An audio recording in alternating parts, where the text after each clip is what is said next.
Po tom, čo ovocné stromy opadali listy, postriekajte ovocie dezinfekčným prostriedkom. Ak tento krok vynecháte, ani 7 alebo 8 násobné postrekovanie v nasledujúcom roku nebude tak účinné.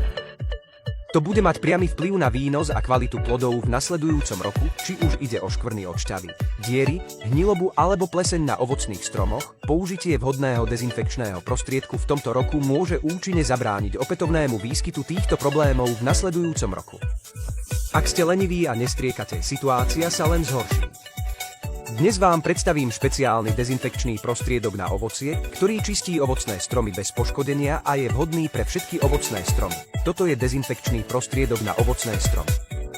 500-gramové balenie sa musí zriediť s 500 litrami vody. Nie je ovplyvnený podnebím a môže sa používať ako v severných, tak aj v južných oblastiach. Zvyšuje tiež odolnosť ovocných stromov voči chladu a mrazu. Opakované prípady parazitov a chorôb v ovocnom sade v tomto roku sú priamym dôsledkom nedostatočnej dezinfekcie v minulom roku. Kliknite nižšie pre bezplatnú dodávku až k vašim dverám.